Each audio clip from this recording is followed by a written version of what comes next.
We further explore Messerfechten as depicted by Albrecht Dürer. This is the Kitsune clan, a group of sword enthusiasts who like cosplay, reenactment, and historical martial arts. If you have similar interests, feel welcomed. We had already a look at some techniques from the Fechtbuch by Albrecht Dürer, and we recognized that it contains all the techniques from the Codex Wallerstein, and it brings in some new techniques that were missing, especially chicken wing type of disarms. This time we will explore two more plays, and both of them are also again in the chicken wing direction. The first play is again a counter-counter, meaning the opponent attacks in angle 1.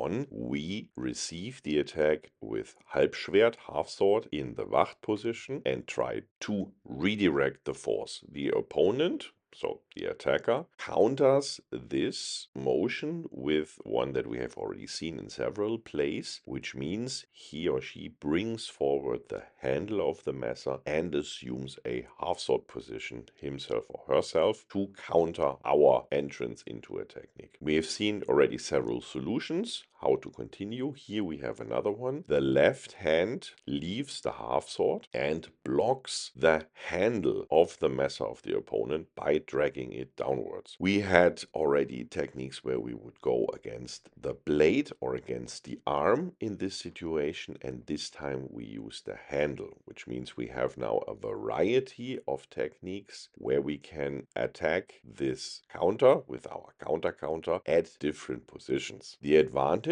of using the handle, it's relatively fast, simple, and it opens up a path for a cut, for an upwards cut where we can control the opponent. The disadvantage compared to the other situations where we would use a counter, the control over the sword is not as good. That's due to the lever. We are at the handle and the opponent has the half sword, which means he or she has a long lever against our one hand. Still, if we lock the handle downwards, it can be very effective. It can probably not be used to really disarm the opponent. This could work if he or she is not in half sword but only has one hand on the handle, but still, in any case, this is an effective lock, and it in principle also is somewhere in the chicken wing area, although the motion is not really clockwise, meaning we don't see the same effect in the direction of a disarm, but already, as already pointed out, this is more of a pinning motion, of a fixing motion than really of a disarm, and therefore this is right at the edge into the chicken wing type of disarms. The second play that we want to look at today is a full-fledged chicken wing, and it basically is a variant of the first two plays that we looked at. The opponent attacks in angle 1. We redirect with, or we receive the attack in a Wacht position. We can do that, for example, with half sword as we used to do it, but it would also work with normal Wacht. Then we redirect the force, and now we take the Messer in a chicken wing type of motion. This time not in a half sword position as with the first play we had from Dürer, more similar to the second play we had from Dürer with the blade, but this time not between forearm and blade of the opponent, so not aimed as a disarm, but at the elbow of the opponent. So this will become an arm lock, not an arm bar, an arm key. If the opponent would, of course, try to straighten the arm, we would have an arm bar as well. To make that happen, we have to be closer to the opponent than with the case of the disarm, which means we have to step into a certain degree to run the opponent over a bit. It's a strategic question where to put your left arm in this case. I like to place the left arm behind the blade so that I can still push, but not with the hand, because then I'm usually too far away and I cannot step in as effectively. The distance is then too large. I need to get further into the opponent. Therefore, it's easier with the forearm, and I can also use my elbow to get in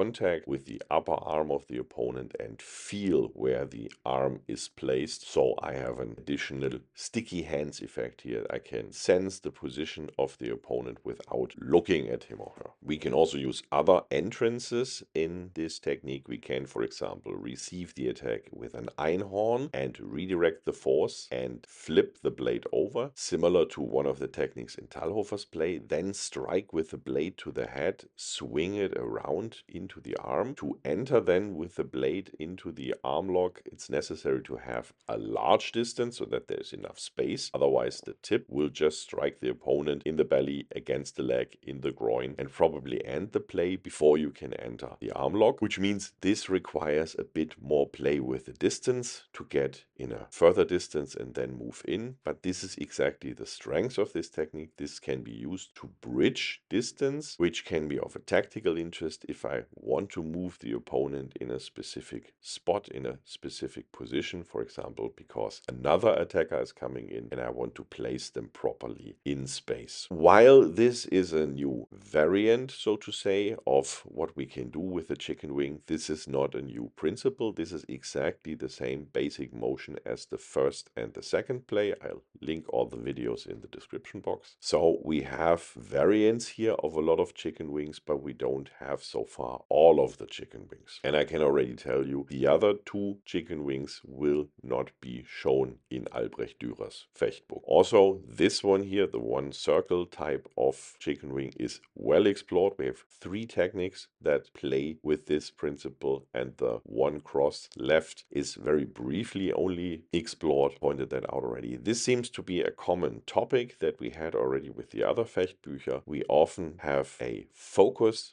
on one of the possibilities, having it explored further. If we think of the Talhoffer Fechtbooks, we only had 2 techniques basically, but they were explored over different angles and in different combinations, so with the buckler, without the buckler, in different situations. And we seem to see the same effect here in Dürer. Instead of having all the different types of chicken wings, this one chicken wing is explored in at least 3 plays, once as a disarm, once as a counter, effectively also ending as a disarm, and here now as an arm lock. This can of course be seen as a kind of a principle that we see one technique in different applications, just as an example, and then we would expect that this can be transferred to other techniques. We will see that in other Fechtbücher where they deal with Messerfechten, we have more of the specific different disarms and armbars explored. What is shown here in Dürer is therefore probably not as systematic as we would like to have it. We saw that within the Codex Wallerstein we had a certain degree of systematic presentation. As the Codex Wallerstein is fully included in Dürer's Fechtbuch, we can of course also claim that for this book, but overall it still feels a bit like a loose collection of techniques. This was it already for the strict techniques that we want to look at with the Messer, but Dürer's Fechtbuch contains other aspects of Messerfechten that we have not seen in Talhoffer's Fechtbuch, at least not in depth and not in the Codex Wallerstein, and that are aspects we will start to look at with the next video. For the moment, we hope we could inspire you, and we hope to see you around next time.